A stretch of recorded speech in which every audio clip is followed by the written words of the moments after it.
Well, the Indian women's recurve team of Bambaila Devi, Deepika Kumari and Rimil Burli arrived in Delhi this morning after clinching the World Cup 4 stage in Poland.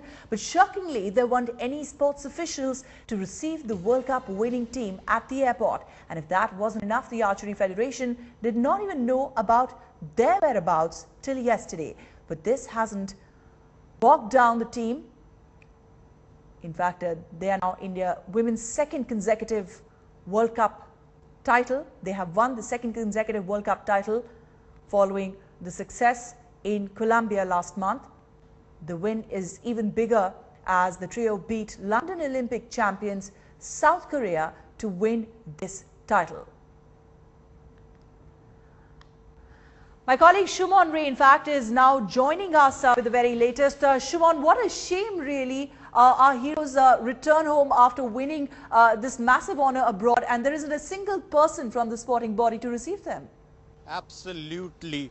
The way the association, the Archery Association of India, has been behaving in the last 2-3 months, it's very strange. And also the fact that most of the members of the association are in fact IOA member. Here are the people who represent the IOA. The acting president of IOA is none other than the lifetime president, the honorary life member of Archery Association, VK Malhotra. And yesterday from his residence, the news had come that actually this team had already reached Aurangabad, and from there they have already started training. So after that, when I checked with the coach of the team, he said that we are still in Korea and will be coming tomorrow morning. So this is the state of affairs with the Archery Association of India, which claims to be one of the senior most federation of Indian sports.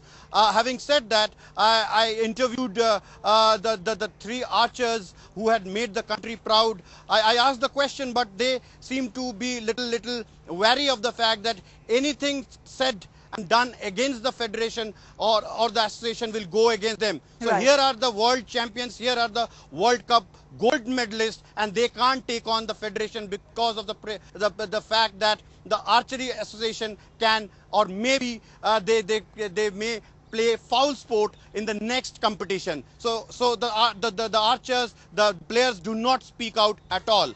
Right. And understandably so, Shumon, why they are not speaking out at this point, and nothing should take the attention away from the glory that they have achieved. But it's a disgrace, to say the least, that the sporting body could not find time to receive these world champions. Just put their win in perspective. What does this win really mean for the trio who have just defeated the world champions?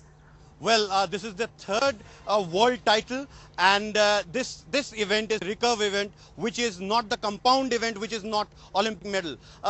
This event and the champions they beat in the final is the Korean team, which had won the World Cup in the Olympic gold medal. So they defeated the World Cup gold medalist this time, and the score they were able to achieve in the World Cup final are one of the best in recent times. So if they continue this form, so obviously their target is Olympics, which is 3 years from now. But having said that, it is very important for this team to maintain as a team, because the archery team breaks in 1 or 2 years, because one of the archers either they get married or something or the other happens, and the team do not remain united. So clearly it seems that the priority for this trio is to maintain as a team, to maintain the form they are in. Right. And the first target, of course, is the World Championship, and then the Asian Games. And Asian Games is equivalent or even higher